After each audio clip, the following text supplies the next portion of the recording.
नमस्कार दोस्तों, मैं सीमांत राय आपका अपने लर्निंग चैनल लर्निंग विद सीमांत में स्वागत करता हूं। मनोविज्ञान के सीरीज में आज हम लोग जिस टॉपिक का अध्ययन करने जा रहे हैं उसका नाम है भाषा विकास। भाषा विकास बहुत ही महत्वपूर्ण टॉपिक है बाल मनोविज्ञान के अंतर्गत, जिसमें हमें पढ़ना होता है कि एक बालक में भाषा का विकास किस प्रकार से होता है, वो कौन कौन सी अवस्थाएं हैं जिनसे होकर बालक अपने अंदर भाषा का विकास करता है।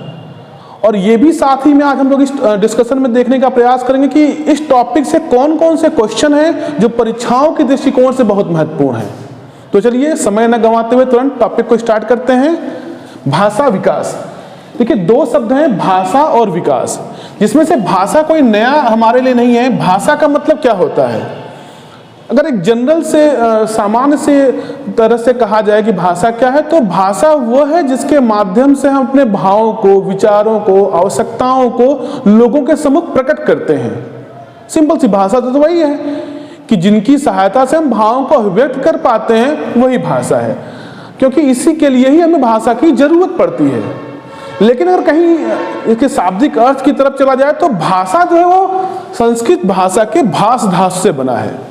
आप देखेंगे तो ये भाष धातु से बना है, और भाष धातु का इसका अर्थ क्या होता है, इसका अर्थ होता है बोलना। तो अगर इसके शाब्दिक अर्थ को लेकर चलेंगे तो भाषा का अर्थ यहां पे केवल हो जाएगा बोलना। लेकिन आज हम लोग भाषा का मतलब सिर्फ बोलने से लेकर नहीं चलते हैं, बल्कि हम बोलने और लिखने दोनों ही रूपों में भाषा का प्रयोग करते हैं।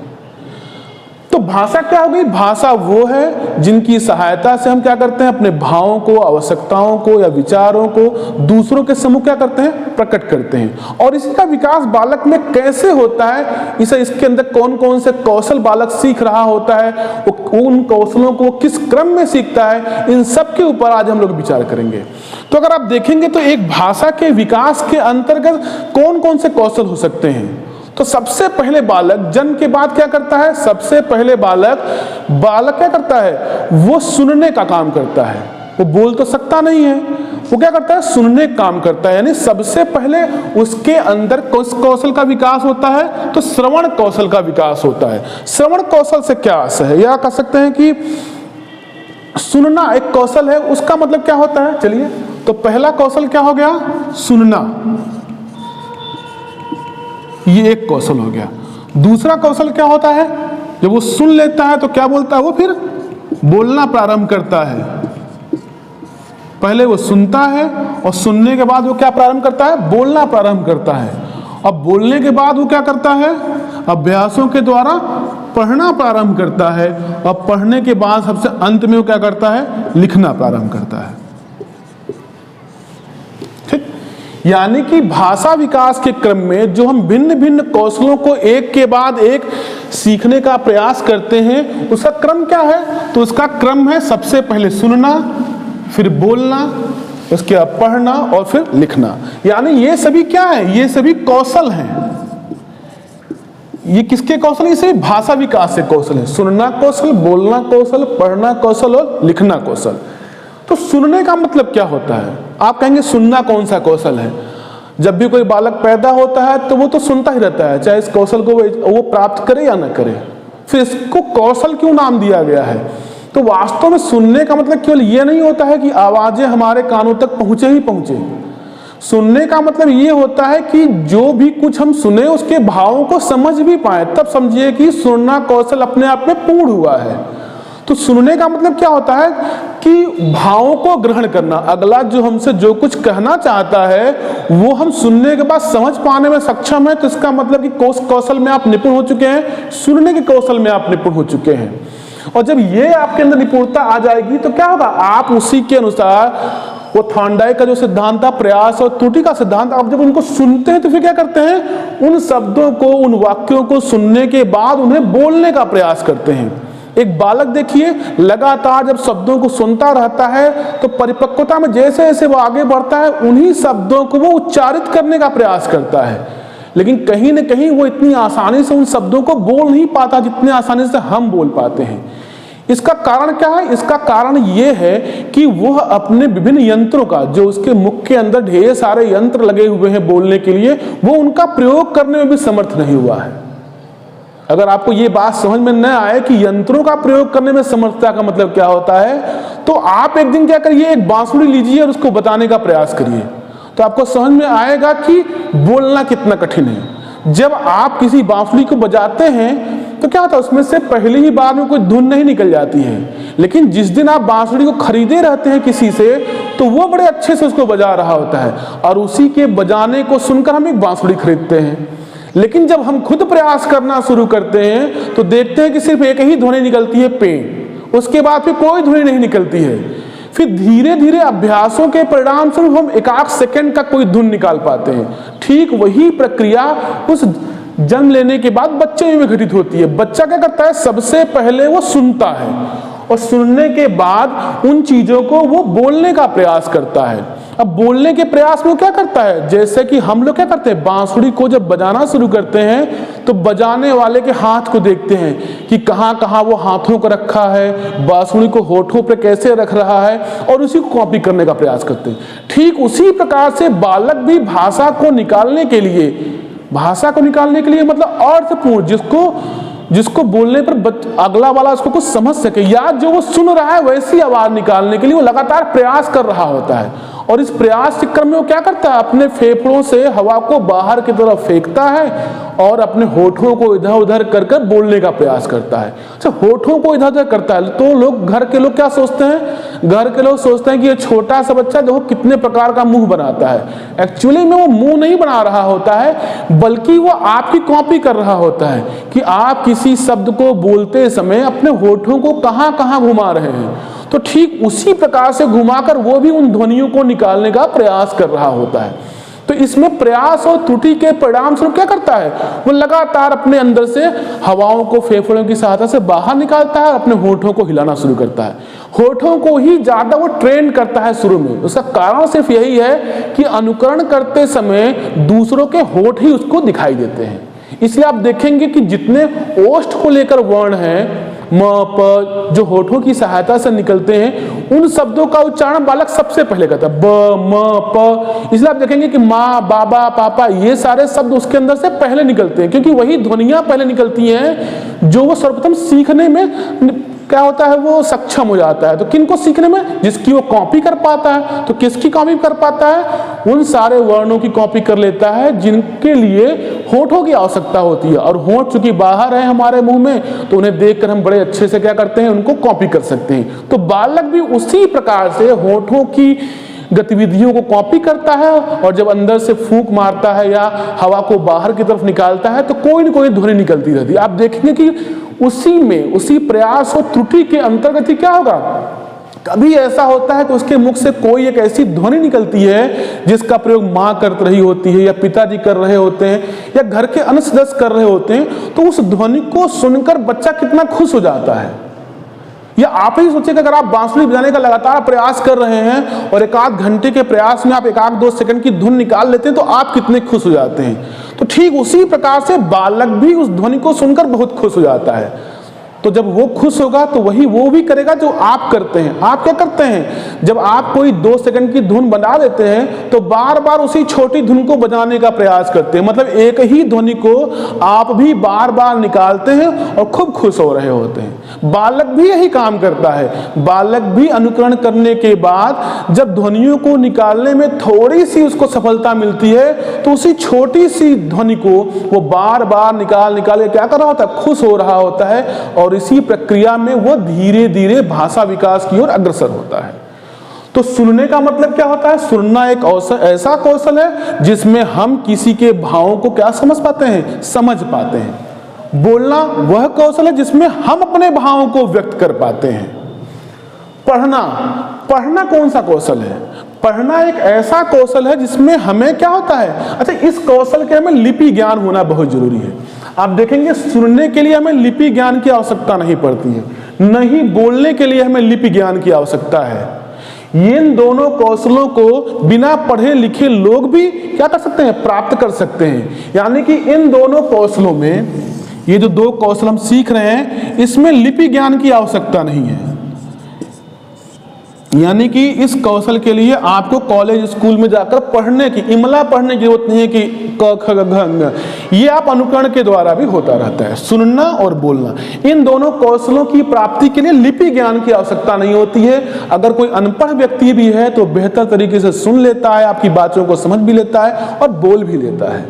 उसके बाद अगला क्या हो गया? पढ़ना। पढ़ना और लिखना दो ऐसे कौशल हैं जिनके लिए आपको लिपि ज्ञान की आवश्यकता है।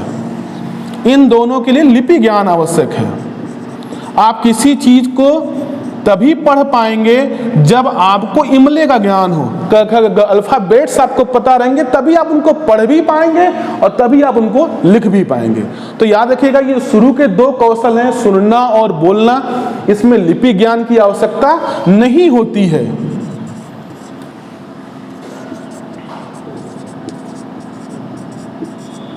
इसमें लिपि ज्ञान की आवश्यकता नहीं होती है और इसमें लिपि ज्ञान आवश्यक है। ठीक। पढ़ने का मतलब क्या होता है? पढ़ना आप तभी घटित कर सकते हैं जब आपके अंदर क्या हो? लिपि का ज्ञान होता है। और लिखना आप उन्हीं अपने भावों को क्या कर सकते हैं? अपने भावों को किसी लिपि की सहायता से अभिव्यक्त कर पाते हैं। सुनना, बोलना, पढ़ना और लिखना, इसमें से आप देखेंगे अगर तो सुनना और पढ़ना ये दोनों ऐसी क्रियाएं हैं जिसमें क्या हो रहा है? जिसमें बालक को बहुत अधिक सक्रिय होने की आवश्यकता नहीं होती है। इसीलिए इन दो कौशलों को, सुनना कौशल और पढ़ना कौशल, इन दोनों कौशलों को हम निष्क्रिय कौशल कहते हैं।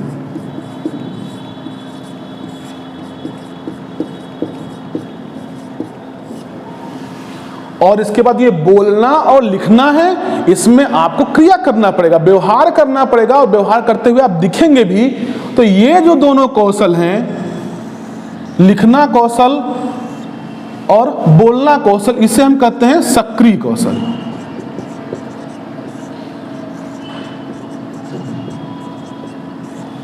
तो इन चार कौशलों में सुनना और पढ़ना निष्क्रिय कौशल, बोलना और लिखना ये सक्रिय कौशल। सुनना और बोलना, इन दोनों कौशलों की प्राप्ति के लिए लिपि ज्ञान की आवश्यकता नहीं होती है, जबकि पढ़ने और लिखने के लिए लिपि ज्ञान आवश्यक है। समझ में आ गया आप लोगों को? अगर आप देखेंगे इन सभी चीजों को, अच्छा एक बार प्लीज इसका स्क्रीनशॉट ले लीजिए आप। ठीक। तो भाषा के भी हमने चार कौशल देखे, सुनना कौशल, बोलना कौशल, पढ़ना कौशल और लिखना कौशल।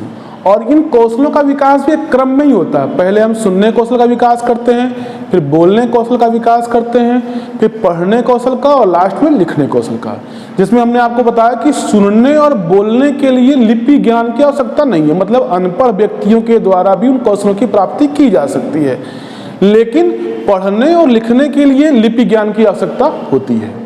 उसके बाद हमने आपको बताया कि इसमें से जो दो स्किल है, कौन कौन सी? सुनना और पढ़ना, इनको हम निष्क्रिय कौशल के अंतर्गत रखते हैं और बोलने और लिखने को हम लिखते हैं किसमें? सक्रिय कौशल के अंतर्गत। इसमें से जो निष्क्रिय कौशल है उन्हें हम इनपुट स्किल भी कहते हैं।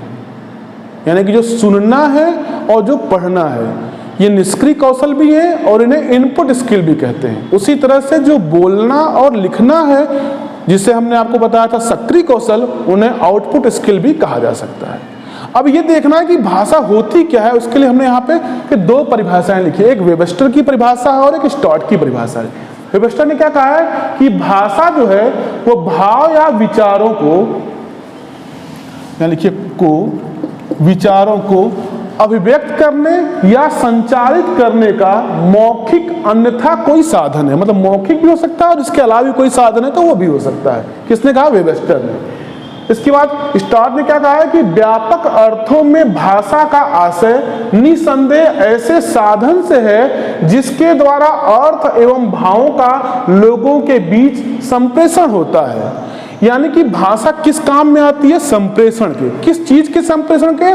तो अपने भाव, विचार, आवश्यकता आदि के संप्रेषण के। तो इन दो परिभाषाओं से हम ये, चाहे तो स्क्रीनशॉट ले लीजिए, ठीक है। तो इन दो परिभाषाओं की सहायता से हम ये समझ सकते हैं कि भाषा क्या है। अगर बहुत सही अर्थ में एक और परिभाषा मुझे याद आ रही है, कह सकते हैं कि उच्चारित ध्वनि संकेतों की सहायता से भाव या विचारों की अभिव्यक्ति ही भाषा है। उच्चारित मतलब जिन्हें हम बोलते हैं मुख से, तो उच्चारित ध्वनि संकेतों की सहायता से अपने भाव या विचारों की अभिव्यक्ति क्या है? भाषा है, ये भी कहा जा सकता है। तो भाषा क्या है ये आपको समझ में आ गया होगा इन दो परिभाषाओं की सहायता से। अब ठीक इसके थोड़ा सा और आगे बढ़ते हैं और ये जानने का प्रयास करते हैं कि वास्तव में भाषा के विकास का क्रम क्या है। सबसे पहले किस क्रम को फॉलो किया जाता है, उसके बाद कौन सा क्रम आता है, और चलिए ये क्या है, ये है भाषा विकास का क्रम, कि भाषा का विकास जो होता है उसका क्रम क्या होता है। बालक सबसे पहले क्या करता है, फिर उसके बाद क्या करता है। तो सबसे पहले क्या करता है, भाषा के विकास के अंतर्गत बालक अपने वातावरण में जो चारों तरफ उसके लोग हैं जो भाषा का प्रयोग पहले से ही कर रहे हैं, वो क्या करता है, उनके द्वारा बोली जाने वाली भाषा की जो ध्वनियां हैं, जिन जिन ध्वनियों का वो प्रयोग कर रहे हैं, उन ध्वनियों की वो पहचान करता है कि कौन कौन सी ध्वनि किन किन चीजों के लिए प्रयोग में लाई जा रही है। फिर क्या करता है, उन ध्वनियों को वो देखता है कि किस चीज के लिए किस ध्वनि का प्रयोग किया जा रहा है। फिर डेली या रोज रोज उस प्रक्रिया से गुजरते गुजरते क्या कर रहा है, बालक उनका अनुकरण कर रहा है। फिर धीरे धीरे क्या करता है, बालक उन ध्वनियों का खुद प्रयोग करने का प्रयास करता है। तो दूसरा स्टेप क्या आता है, ध्वनियों को उत्पन्न करना। जैसे ना किसी को देख के पापा या मम्मा इस तरह से बोलने का वो प्रयास करता है, उस क्रम में वो म प ब इन सभी ध्वनियों को निकालता है। फिर जब उसमें थोड़ा थोड़ा परिपक्व होने लगता है, अब उन अक्षरों से थोड़ा सा आगे बढ़ता है, तो शब्दों और वाक्यों की रचना करना प्रारंभ करता है। फिर उसके बाद क्या होता है, लिखित भाषा का प्रयोग करना प्रारंभ करता है, और सबसे अंत में क्या होता है, भाषा अनुप्रयोग में निपुणता। तो स्टार्ट कहां से करता है, ध्वनियों की पहचान करना, ध्वनियों को उत्पन्न करना, शब्दों तथा वाक्यों की रचना करना, लिखित भाषा का प्रयोग करना और भाषा अनुप्रयोग में निपुणता। ये भाषा विकास का क्रम है। कभी कभी क्वेश्चन ये पूछ सकता है आपसे कि निम्नलिखित में से कौन सा क्रम जो है वो भाषा विकास का सही क्रम है।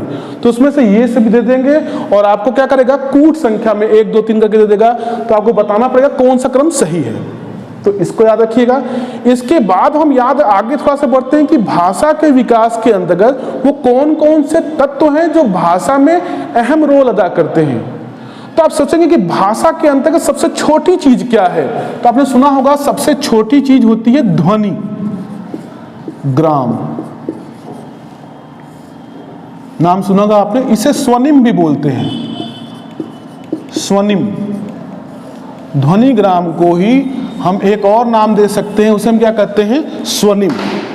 ध्वनि ग्राम क्या, अगर हम कहें तो जो बोले जाने वाली जो भाषा होती है जिसका प्रयोग हम लोग कर रहे हैं, तो जो बोले जाने वाली जो ये ध्वनियां होती है उसमें सबसे जो छोटी इकाई है, भाषा की जो सबसे छोटी इकाई है, उसे हम ध्वनि ग्राम या स्वनिम बोलते हैं। ये क्वेश्चन कई बार सीटेट के एग्जाम में पूछा भी है कि भाषा की सबसे छोटी इकाई क्या है, तो वह ध्वनिम या स्वनिका। तो ध्वनिम या स्वनिम होता क्या है, तो सोचिए कि ध्वनिम और स्वनिम अगर भाषा की सबसे छोटी इकाई है, इसका मतलब ये हुआ कि अब इसको इससे ज्यादा और तोड़ा नहीं जा सकता है। अगर आप उससे ज्यादा उसको तोड़ देते तो फिर सबसे छोटी इकाई वो हो जाती। इसका मतलब क्या है कि यह जो है वो भाषा की सबसे छोटी इकाई है।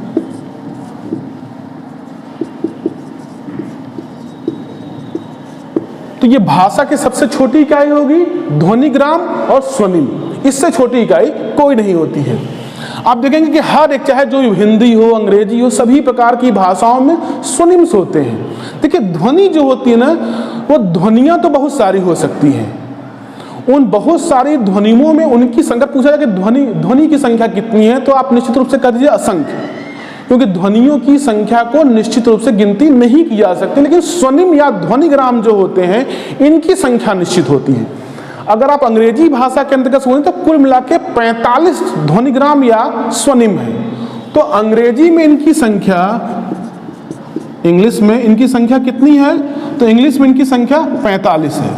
हिंदी में इनकी संख्या कितनी है, हिंदी में भी इनकी संख्या लगभग 46 है, जिसमें से 10 विशेष जो स्वर स्वनिम होते हैं, इसको तोड़ सकते हैं आप, जो 10 हैं वो स्वर स्वनिम है।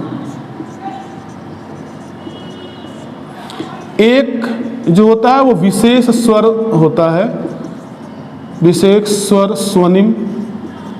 इसके बाद जो होते हैं 35 जो हैं वो व्यंजन स्वनिम होते हैं।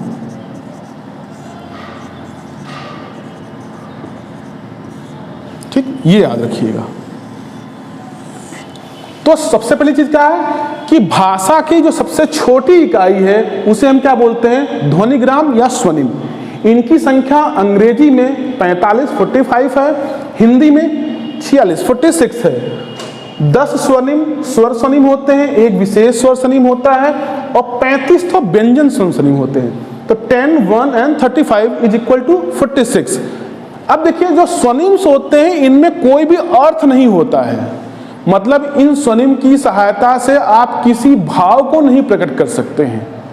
मतलब ये भाव विहीन होते हैं, अर्थ विहीन होते हैं। मतलब कि इन स्वनिमों के अंतर्गत अर्थ विहीनता पाई जाती है, यानी ये अर्थ विहीन होते हैं, अर्थ नहीं होते हैं, या कह सकते हैं अर्थ विहीन। ठीक, तो ध्वनिग्राम भाषा की सबसे छोटी इकाई या स्वनिम भी बोलते हैं जिसे, और वो क्या है, उनकी संख्या कितनी, अंग्रेजी में 45, हिंदी में 46। कौन कौन सा ही है, जैसे अगर हम क लिखते हैं तो इस क के नीचे जो हलंत होता है यही ध्वनिग्राम है। ठीक, जैसे, लेकिन इस क का कोई, इसकी सिर्फ क से हम कोई भाव प्रकट या आवश्यकता या विचार प्रकट नहीं कर सकते, इसलिए कहते हैं कि अखंडनीय है, इसे अब तोड़ा नहीं जा सकता है। लेकिन यह पक्का है कि यह सबसे छोटी इकाई है। आप देखेंगे कि जो ध्वनि, जो रूपग्राम या जो ध्वनिग्राम और जो स्वनिम होते हैं इनकी संख्या निश्चित होती है किसी भाषा में। इनकी सहायता से ही क्या होता है, आगे चल के शब्द, वाक्य ये सब बनते हैं। लेकिन उससे सबसे छोटी इकाई क्या होगा, ये अखंडनीय होते हैं लेकिन अर्थ विहीन होते हैं। इस क्रम में दूसरा क्या आ गया, तो अर्थ ध्वनिग्राम के बाद, ये जिसे स्वनिम भी कहते हैं, इसके बाद दूसरे का नाम होता है रूपग्राम। तो ध्वनिग्राम और स्वनिम ये दो जो है आपको समझ में आ गए, ध्वनिग्राम या स्वनिम, फोनिम बोलते हैं इसको इंग्लिश में। अब क्या आ गया, दूसरा है रूपग्राम, मॉर्फिम बोलते हैं, मॉर्फिम। तो रूपग्राम इन्हीं ध्वनिग्रामों के जुड़ने से, मिलने से किसका निर्माण होता है, रूपग्राम का निर्माण होता है। जैसे इसका हमने उदाहरण बताया था, जैसे ये क क्या है, या इंग्लिश में अगर देखेंगे जैसे कि र, ये क्या है, ये एक प्रकार का रूप ध्वनिग्राम है या स्वनिम है। अब इससे छोटा ये नहीं हो सकता है, लेकिन इसमें कोई अर्थ नहीं है। रूपग्राम क्या होता है, ये भी सबसे छोटी इकाई है लेकिन अर्थपूर्ण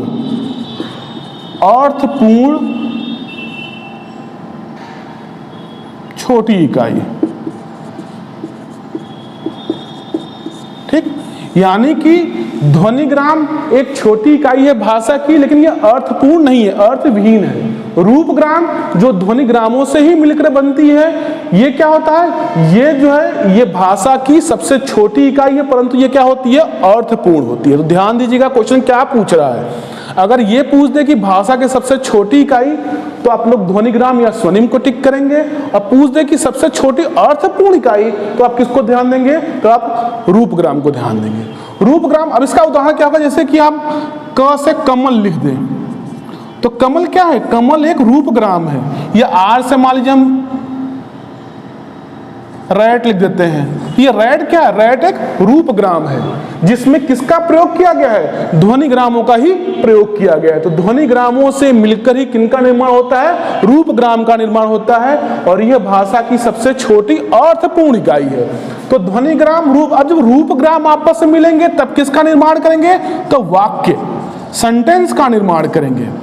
तो जब सेंटेंस में किसका योगदान होता है, तो जब ढेर सारे रूपग्राम आपस में मिलते हैं तो एक सेंटेंस का निर्माण करते हैं। और सेंटेंस क्या होता है, सेंटेंस वह इकाई होती है जिसके द्वारा किसी भाव को प्रकट किया जाता है। देखिए इनकी सहायता से, देखिए ये तो अर्थविहीन है, ये अर्थपूर्ण है, लेकिन इससे भाव अभिव्यक्त नहीं होंगे। भाव किससे अभिव्यक्त होंगे, वाक्य से। तो वाक्य क्या होते हैं, तो वाक्य वो है जिनका निर्माण किसके आधार पर होता है, रूपग्रामों के आधार पर होता है। रूपग्राम आपस में मिलकर किनका निर्माण करते हैं, तो वाक्य का निर्माण करते हैं। और एक चौथा है अर्थ, मीनिंग सकते हैं। और अर्थ का मतलब इन सभी चीजों का अर्थ क्या होता है, इसको। तो ये 4 मूल चीजें हैं जो कि भाषा के अंतर्गत आते हैं। अब आप देखेंगे कि इसी के अंतर्गत कुछ विज्ञान का जिक्र होता है। जैसे कि विज्ञान होता है तो हम उसके अंदर फिजिक्स, केमिस्ट्री आदि को पढ़ते हैं, उसी प्रकार से भाषा के अंतर्गत भी विज्ञान आते हैं जो भाषा के विभिन्न घटकों का अध्ययन करते हैं। विज्ञान आते हैं और विज्ञान जो इन 4 घटकों का अध्ययन करते हैं, तो अध्ययन करने के बाद उनका नाम क्या जाता है और वो अपने अध्ययन में किन किन चीजों को सम्मिलित करते हैं। अर्थात रूप विज्ञान में किस चीज का अध्ययन होता है, ध्वनि विज्ञान में किसका अध्ययन होता है, इसी ढंग से उसका बारी बारी से अध्ययन कर लिया जाता है। तो भाषा के उन 4 तत्वों के विषय में जो हमारा विज्ञान अध्ययन करता है उसको हम किन किन नामों जानते हैं। अगर वो ध्वनि ग्राम का अध्ययन कर रहा है तो ध्वनि विज्ञान हो गया, जिसे फोनोलॉजी बोलते हैं। जो रूप ग्राम का अध्ययन कर रहा था उसे रूप या पद विज्ञान, मॉर्फोलॉजी बोलते हैं। जो वाक्य का अध्ययन कर रहा था उसे वाक्य विज्ञान या सिंटैक्स बोलते हैं। उसी तरह जो अर्थ का अध्ययन कर रहा है उसे अर्थ विज्ञान कहेंगे। अब ये सारे जो विज्ञान के अलग अलग घटक ये करते क्या हैं? तो सिंपल सा, अगर ध्वनि विज्ञान है तो वह ध्वनि का अध्ययन करेगा, ध्वनि का अध्ययन। अब ध्वनि में क्या अध्ययन हो सकता है कि ध्वनि की संख्या कितनी है, की संख्या बताया ही है कि वो असंख्य है। वर्गीकरण, उनका ध्वनियों का वर्गीकरण, ये सब चीजों का अध्ययन कहाँ होता है? ध्वनि विज्ञान के अंतर्गत होता है। दूसरा क्या है? रूप या पद विज्ञान, मॉर्फोलॉजी। इसके अंतर्गत किसका अध्ययन होगा? इसके अंदर होगा कि लिंग का अध्ययन, ना पुरुष लिंग, स्त्रीलिंग होता है ना, लिंग। इसके बाद फिर क्या होगा? लिंग के बाद विभक्ति का अध्ययन, किस विभक्ति का है। लिंग हो गया, विभक्ति हो गई, और किसका अध्ययन हो सकता है? पुरुष हो गया, वचन हो गया, प्रत्यय हो गया, तमाम तरह का लिख सकते हैं इसे। पुरुष, वचन, प्रत्यय, उपसर्ग, इन सभी चीजों का अध्ययन किसके अंदर होता है? रूप विज्ञान के अंतर्गत होता है। ये भी अगर एक क्वेश्चन बनाना चाहें तो पूछ सकते हैं कि इन सभी चीजों का अध्ययन किस विज्ञान के अंदर होता है? तो रूप विज्ञान के अंदर होता है। या रूप विज्ञान के अध्ययन में कौन सी चीजें सम्मिलित नहीं है? तो लिंग, विभक्ति, पुरुष, और इसके साथ इधर से कुछ दे दिया या आगे से कुछ दे दिया, आपको पहचानना पड़ेगा कि कौन सा इसके अंदर अध्ययन के अंतर्गत आता है। इसके बाद क्या है? वाक्य विज्ञान। वाक्य विज्ञान क्या होता है? एक ही वाक्यों की रचना कैसी होती है। अब चूंकि जब किसी वाक्य का निर्माण करते हैं तो उसमें क्या क्या होता है? कर्ता होता है, क्रिया, कर्म, इन सब चीजों का प्रयोग किया जाता है ना। तो वाक्य विज्ञान के अंतर्गत किसका? सबसे पहले तो वाक्य की रचना के नियम जो होते हैं, वाक्य रचना के नियम, इनका अध्ययन होगा। इसके बाद इसके अंतर्गत आने वाले जो कर्ता होता है, कर्ता, क्रिया, कर्म, इनके स्थान तथा प्रयोग संबंधी जो नियम होते हैं उनका भी अध्ययन कहाँ होता है? वो इसी के अंतर्गत होता है। किसमें? सिंटैक्स के अंतर्गत होता है। अर्थ विज्ञान क्या होता है? अर्थ विज्ञान के अंतर्गत इन सभी चीजों को अर्थ प्रदान करने की जो प्रक्रिया होती है, यानी कि शब्द और उसका अर्थ, इनके मध्य के जो संबंध का जो अध्ययन होता है वो किसके अंतर्गत होता है? अर्थ विज्ञान के अंतर्गत होता है। तो हमने आपसे पढ़ा कि भाषा विज्ञान के 4 तत्व, रूप, ध्वनिग्राम, रूपग्राम, वाक्य और अर्थ। इसमें से सबसे छोटी इकाई क्या थी? ध्वनिग्राम, जिसे और नाम दिया जाता है क्या? स्वनिम। वो सबसे छोटी लेकिन अर्थविहीन इकाई है। उसके बाद रूप विज्ञान, जो रूपग्राम होता है वो क्या होता है? रूप या पदग्राम वो होता है, वो भी सबसे छोटी इकाई लेकिन वो अर्थपूर्ण है। जैसे राम एक रूपग्राम है। इसके बाद वाक्य विज्ञान, जो रूप ग्रामों से मिलकर बनते हैं वो वाक्य होते हैं, और उनके अर्थ मतलब इन सभी चीजों के अर्थ को कैसे उत्पन्न किया जाता है या उनके बीच में क्या संबंध होते हैं, उसके लिए किसका अध्ययन होता है? अर्थ का अध्ययन होता है। और उन सभी 4 घटकों के लिए जिस विज्ञान का नाम दिया गया है वो ध्वनि विज्ञान, रूप विज्ञान, वाक्य विज्ञान और अर्थ विज्ञान। अब यहां तक पढ़ने के बाद अब अगला स्टेप है, अब इसमें हमको जानना यह है कि जो भाषा का विकास होता है उसको मनोवैज्ञानिकों ने कुल कितने स्तरों पर बांटा है। आप अच्छे से जानते हैं कि भाषा विकास के कुल कितने स्तर होते हैं? 2 स्तर होते हैं। पहला स्तर क्या है? पूर्ववाक भाषा विकास, जो जन्म से लेकर 15 माह तक चलता है। और 15 माह के बाद क्या होता है? तो 15 माह का होता है पश्चवाक भाषा विकास। तो पूर्ववाक भाषा विकास में क्या होता है और पश्चवाक भाषा विकास में क्या होता है, इसी का अध्ययन हम आगे अब करेंगे। तो यहाँ पे ये जान लीजिए अभी कि पूर्ववाक भाषा विकास कहाँ से कहाँ तक, जन्म से लेकर 15 माह तक। आप देखेंगे कि इस अवस्था में जो बालक जिन भाषाओं का प्रयोग करता है, ऐसा तो है नहीं कि 15 माह से पहले तक के जो बालक हैं वो अपने भावों या आवश्यकताओं को व्यक्त नहीं करते, अरे रोककर ही सही लेकिन व्यक्त करते हैं। और उन व्यक्त करने के बाद ऐसा भी नहीं कि लोग उसको समझ नहीं पाते हैं। एक छोटा बच्चा अगर रो रहा है तो कोई समझ पाए या ना समझ पाए, उसकी माँ जरूर समझ पाती है कि भूख लगा है या सोने के लिए रो रहा है या और कोई बात है। लेकिन बाहर के लोग हो सकता है ना समझ पाए, क्यों रो रहा है नहीं समझ पाए। इसका मतलब ये होता है कि जो शुरू के जो पहली अवस्था है जिसे हम पूर्ववाक भाषा विकास कहते हैं, इसमें जो भाषा का जो प्रकृति होता है वो कहीं ना कहीं व्यक्तिगत होता है, इसमें व्यक्तिगतता पाई जाती है, मतलब उसको केवल घर के लोग ही समझ पाते हैं। जबकि जो 15 माह के बाद जो पश्चवाक भाषा विकास है उसमें जिस प्रकार की भाषा का प्रयोग बालक करता है वो सार्वभौमिक प्रकृति हो जाती है, उसे सब लोग समझने में क्या हो जाते हैं, समर्थ हो जाते हैं। चलिए अवस्थाओं को देखते हैं अब। ठीक, तो भाषा विकास के कितने सोपान हो गए, 2, या कितने स्तर हो गए, 2, या कितनी अवस्थाएं होंगी वो भी 2। पूर्ववाक भाषा विकास, प्री स्पीच लैंग्वेज डेवलपमेंट, जो कहां से होता है, जन्म से लेकर 15 माह तक। और दूसरा पश्चवाक भाषा विकास, लेटर स्पीच लैंग्वेज डेवलपमेंट, जो 15 माह के बाद होता है। अब इन दोनों में अंतर क्या है, तो पहले बारी बारी से पढ़ते हैं। सबसे पहले देखते हैं पूर्ववाक भाषा विकास। तो पूर्ववाक भाषा विकास में कैसे भाषा का विकास होता होगा, तो वही जो बालक अभी क्या 15 माह से बालक यानी कि जन्म लिया है और धीरे धीरे वो अपनी परिपक्वता की ओर बढ़ रहा है। तो उस क्रम में वो क्या करता है, उस क्रम में वो सबसे पहले क्या काम करता है, सबसे पहले वो तो रोना शुरू करता है। पहले उसकी जो अभिव्यक्ति है, भाषाई अभिव्यक्ति, वो तो रोने के रूप में आता है। अगर आपसे क्वेश्चन पूछे कि बालक की सबसे पहली ध्वनि या भाषात्मक अभिव्यक्ति क्या है, तो वो क्रंदन ही है। आप देखेंगे कि धीरे धीरे वो जो क्रंदन है ना, उन क्रंदन या जो उसका रोना है उसके अंतर्गत भी बदलाव आना शुरू होता है। यानी कि अब अगर माँ को देखेंगे तो माँ जो है वो बालक के रोने को सुनकर समझ जाती है कि ये रोने का मतलब क्या है, भूख लगने वाला रोना है कि सोने वाला रोना है कि बाथरूम कर दिया है अपने बिस्तर पे उसका रो रहा है या गिर गया है उसलिए रो रहा है। तो वो उसके अंदर जो भाव, रोने का जो भाव होता है वो चेंज होने लगते हैं। यानी कि उसके माध्यम से बालक क्या कर रहा है, अपने भावों को व्यक्त कर पा रहा है, अपनी आवश्यकताओं को व्यक्त कर पा रहा है। तो इस क्रम में जो भाषा का विकास प्रारंभ करेगा, तो भाषा विकास के क्रम में सबसे पहला कौन हो जाएगा, तो क्रंदन। जो पहली उसकी भाषात्मक अभिव्यक्ति है वो क्रंदन के रूप में है। तो इस पूरे के पूरे जो भाषा विकास का जो ये 0 से 15 माह का जो स्तर है, इसमें बालक का जो भाषा का विकास होता है वो अभिव्यक्तात्मक वाचकता के लिए ही होता है। अभिव्यक्तात्मक वाचकता,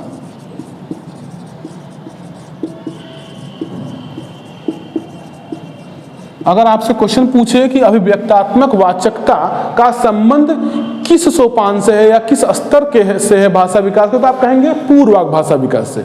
और इसके अंतर्गत वो सबसे पहला काम क्या करता है, तो क्रंदन।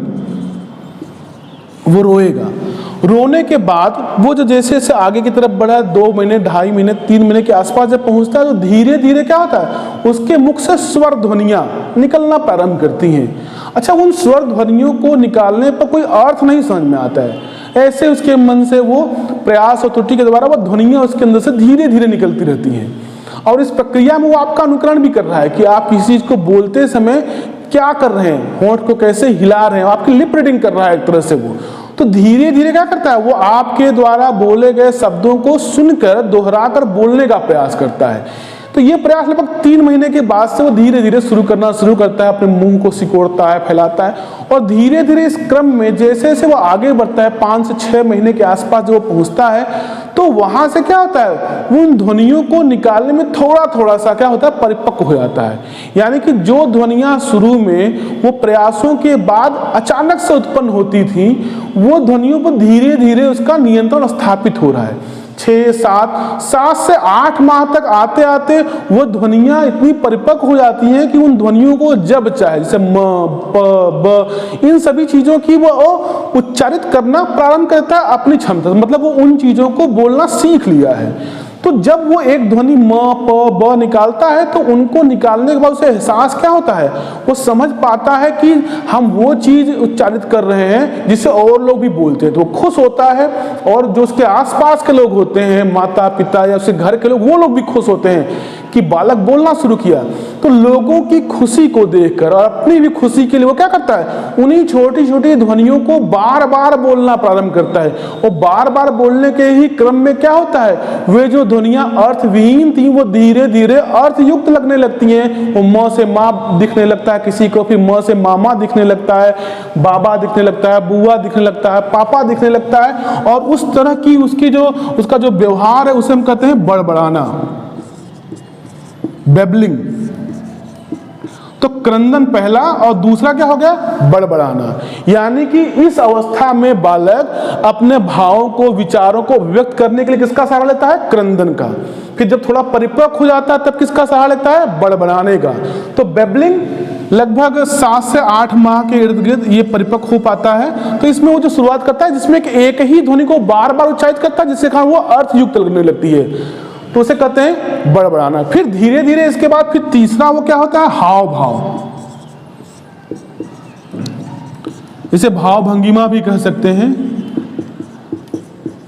भाव भंगिमाओं के द्वारा धीरे धीरे जब और परफेक्ट होता है तो वह भाव भंगिमाओं के द्वारा भी क्या करता है, अपने भावों को व्यक्त करने लगता है। जैसे बाथरूम के आ जाने पर आप देखेंगे कि बालक कुछ नहीं बोलेगा, लेकिन उसके चेहरे को देख देने के बाद ही समझ में आता है कि अभी बालक ने बिस्तर में बाथरूम कर दिया है। उसका मुंह देखिए कैसे बन जाता है। तो भाव भंगिमाओं के द्वारा भी क्या होता है, बालक अपने भावों को अभिव्यक्त कर देता है। तो अगर वो अभिव्यक्त कर पा रहा है तो इसका मतलब वो भी क्या है, एक भाषा का रूप ही है। तीसरा क्या होता है, सांवेगिक अभिव्यक्ति। मतलब अपने संवेगों के द्वारा भी बालक क्या करता है, अपने भावों को व्यक्त कर दे सकता है। यानी कि वह अब मेच्योरिटी के जब लगभग 15 माह के इर्द गिर्द पहुंचता है तो वो इतना मेच्योर या परिपक्व हो जाता है कि वह अपने बहुत सारे व्यवहारों के साथ, या कह सकते हैं बहुत सारे भावों के साथ, किसी न किसी एक संवेग को जोड़ना, किसी न किसी के स्थान पर कह सकते हैं किसी न किसी उचित संवेग को जोड़ना जान जाता है। और उसके माध्यम से क्या करता है, वो अपने भावों को, आवश्यकताओं को व्यक्त करता है। तो पूर्ववाक भाषा विकास में भाषा को व्यक्त करने के लिए वो कितने माध्यमों का प्रयोग करता है, तो क्रंदन का, बड़बड़ाने का, हाव भाव का और सांवेगिक अभिव्यक्ति का। सबसे पहली ध्वनिवाचकता कौन है, अगर आपसे पूछे कोई कि पहली ध्वनिवाचकता, तो आप कहेंगे क्रंदन। बालक की पहली ध्वनिवाचकता क्या है, क्रंदन। उसके बाद फिर क्या होता है, बड़बड़ाना, फिर हाव भाव, और सबसे अंत में क्या होता है, सांवेगिक अभिव्यक्ति। इस पूरे के पूरे जो भाषा विकास का जो ये सोपान है या स्तर है, इसके अंतर्गत जिस भी भाषा का प्रयोग बालक करता है उसकी प्रकृति कैसी होती है, तो व्यक्तिगत होती है। व्यक्तिगत का मतलब क्या होता है, इसका मतलब ये होता है कि इसके द्वारा प्रयोग में लाई जाने वाली भाषा को उसके परिवार के लोग या जो उसके आसपास रहते हैं रेगुलर वे में, वही समझ पाते हैं, बाहर के लोग नहीं समझ पाते। ऐसा इसलिए होता है क्योंकि उसमें शब्दों का, वाक्यों का प्रयोग नहीं होता है। तो किस चीज का मतलब क्या है, किस भाव या किस संवेग का मतलब क्या है, ये आसपास के लोग ही समझ पाते हैं। इसलिए यह सार्वभौमिक प्रकृति का नहीं होता, क्योंकि इसमें सार्वभौमिक संकेतों का प्रयोग नहीं किया जाता है। जो क ख ग घ अ या ABCD है, जो अल्फाबेट्स हैं, उनका प्रयोग बालक नहीं करता है। इसीलिए इसकी प्रकृति कैसी होती है, व्यक्तिगत। तो क्या क्या क्वेश्चन पूछ सकता है, पूर्ववाक भाषा विकास की एज कहां से कहां तक है, जन्म से 15 माह तक। इन सभी चीजों का संबंध इसके साथ है। इसमें जो भाषा वो किस पे आधारित होती है, तो अभिव्यक्तात्मक वाचकता पर। पहली ध्वनिवाचकता क्या है, क्रंदन है। बड़बड़ाने का मतलब क्या होता है, और ये पूछ सकता है कि किस स्तर की जो भाषा का विकास होता है उसकी प्रकृति व्यक्तिगत होती है, तो ये। उसके बाद हम अगर दूसरे के विषय में पढ़े, पश्चवाक भाषा विकास, यानी कि 15 माह से अधिक की अवस्था। इस अवस्था में अब बालक किन किन क्षमताओं को प्राप्त करेगा अपने आप को व्यक्त करने के लिए, अपने भावों को व्यक्त करने के लिए, तो उसमें सबसे पहला है, सबसे पहले तो यही जान जाइए कि यहाँ आने के बाद बालक क्या करेगा, अब भाषा के प्रयोग के अंतर्गत वो सार्वभौमिक शब्दों का, वाक्यों का प्रयोग करना शुरू करेगा। उन व्याकरणीय चीजों का भी प्रयोग करना वो प्रारंभ कर देगा। तो यहाँ पे जो भाषा की प्रकृति हो जाएगी वो कैसी हो जाएगी, अब वो व्यक्तिगत नहीं रह जाएगी, बल्कि वो कैसी हो जाएगी, सार्वभौमिक हो जाएगी। तो पहला तो यही याद रखिए कि पश्चवाक भाषा विकास की जो प्रकृति होती है वो कैसी होती है, सार्वभौमिक होती है। और इसके अंदर जो पहला वो क्षमता को प्राप्त करता है उसे मतलब कहते हैं भाषा अवबोध, मतलब उसके अंदर भाषा की समझ विकसित होने लगती है। वो धीरे धीरे क्या होता है, भाषा को समझने लगता है। अच्छा, भाषा को किस प्रकार से समझता है, भाषा के अंदर छुपे व्याकरण को किस प्रकार से समझता है, यह हम अपने अगले वीडियो में इसको डिस्कस करेंगे, जिसमें चोम्स्की का बहुत इंपॉर्टेंट सिद्धांत है, उसके बारे में अपने अगले वीडियो में डिस्कस करेंगे कि वो भाषा के तकनीकी चीजों को कैसे समझता है, उस शब्दों के प्रयोग को कैसे समझता है। इस चीज को चोम्स्की ने काफी अच्छे से क्लियर किया है, तो उसको अपने अगले वीडियो में। तो पहली क्षमता किसको प्राप्त करता है, वो भाषा अवबोध। जो भाषा को समझ लेता है तो फिर क्या करता है, उसी के आधार पर वो शब्दावलियों का निर्माण करने लगता है। वो छोटी छोटी शब्दावलियों का प्रयोग करने लगता है, छोटे छोटे 2 या 3 शब्दों के मिलाकर एक शब्दावली बना लेता है और उसका प्रयोग करने लगता है, या शब्दों का ही कहिए कि सिर्फ शब्दों का प्रयोग करने लगता है। धीरे धीरे वो समझ लेता है, तो जैसे वो मम, दू, दुद्धू ऐसे शब्द है ना, घुम्मी, इस तरह के शब्दों का निर्माण करना प्रारंभ करता है। अब बालक इस अवस्था में क्या करता है, वो भाषा को समझ जाता है, तो अपने भावों को व्यक्त करने के लिए छोटे छोटे सार्थक शब्दों का प्रयोग करना वो प्रारंभ कर देता है।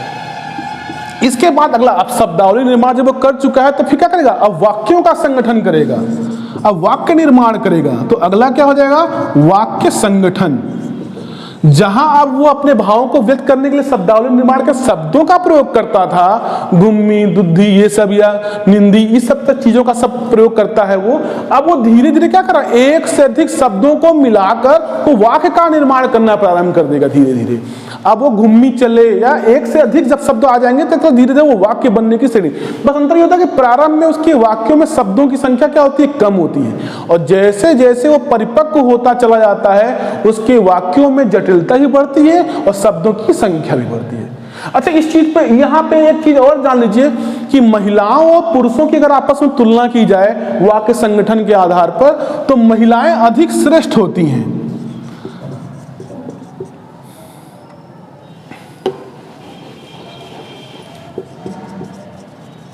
जो फीमेल्स हैं उनके अंदर जो वाक्य संगठन होगा ना, वो अधिक परिपक्व होगा, या कह सकते हैं अधिक जटिल होगा। किसकी अपेक्षा, मेल की अपेक्षा। यानी कि महिलाओं में पुरुषों की अपेक्षा जो है वो वाक्य निर्माण की क्षमता अधिक होती है, वो अधिक बड़े और जटिल वाक्यों का निर्माण कर सकती हैं। ठीक, इसके बाद चौथी क्षमता होता है सही उच्चारण। जब वो वाक्य बनाना शुरू कर देते हैं तो उनको भी उच्चारण में निपुणता नहीं होती, लेकिन जैसे जैसे अब वाक्य बनाकर उसका प्रयोग करना शुरू करते हैं, धीरे धीरे अंतःक्रिया के परिणाम स्वरूप वो उन वाक्यों के अंदर छुपी हुई गलतियों को ढूंढकर उनको ठीक करना प्रारंभ करते हैं। तो धीरे धीरे क्या करते हैं, अपने उच्चारणों को भी ठीक करना प्रारंभ करते हैं। उसके बाद अंतिम क्या है, जब वो ये कर ले जाएंगे तो वो भाषा के ऊपर अपना स्वामित्व प्राप्त कर लेंगे। तो भाषा स्वामित्व, इस प्रकार से भाषा स्वामित्व का मतलब क्या होता है, इच्छित तरीके से भाषा का प्रयोग करना। वो जब चाहे जिस भी प्रकार की आवश्यकता या अपने भाव को प्रकट करना चाहते हैं तो उनके पास जो है वो भाषा की कमी नहीं रहेगी, शब्दों की कमी नहीं रहेगी, व्याकरणिक ढांचे की कमी नहीं रहेगी, वो उन सबके प्रयोग में मास्टरी हासिल कर चुके हैं। तो इस पश्चवाक भाषा विकास में कितनी क्षमताओं को प्राप्त करता है, तो भाषा अवबोध को, शब्दावली निर्माण को, वाक्य संगठन को, सही उच्चारण को और भाषा स्वामित्व को। और इस स्तर के जो भाषा का जो विकास है उसकी प्रकृति कैसी होती है, तो सार्वभौमिक होती है। आप निश्चित रूप से सिर्फ इतना ही पढ़ लीजिए जितना हमने आपको अपने इस वीडियो में डिस्कस किया है, तो निश्चित रूप से भाषा संबंधी जो भी क्वेश्चन आएंगे उसमें से कोई भी क्वेश्चन आपका गलत नहीं होगा। ठीक है, चाहे तो इसका स्क्रीनशॉट ले लें, ठीक, ले लिए, ठीक। मतलब अब हम यहाँ पे आज क्या पढ़ चुके हैं, आज के अपने इस वीडियो में हमने पढ़ा कि भाषा क्या होती है, भाषा के तत्व क्या होते हैं, उन तत्वों से संबंधित जो विज्ञान बने हुए हैं वो उनका भी अध्ययन हमने कर लिया। उसके बाद भाषा के विकास के क्रम में हमने दोनों अवस्थाओं को पढ़ा। तो निश्चय ये वीडियो आपको काफी अच्छा लगा होगा जहां तक मैंने प्रयास किया है। और अपने अगले वीडियो में हम डिस्कस करेंगे भाषा विकास के सिद्धांतों के विषय में। मूल हमारा जो ध्यान होगा वो भाषा विकास सिद्धांत में चोम्स्की के ऊपर होगा, क्योंकि चोम्स्की से काफी सारे क्वेश्चन पूछे जाते हैं कॉम्पिटिटिव एग्जाम्स में। चलिए, आज का वीडियो आपको कैसा लगा हमें कमेंट करके जरूर बताइएगा। अगर अच्छा लगा हो तो निश्चित रूप से इसे लाइक, शेयर और सब्सक्राइब करना न भूलिए। धन्यवाद।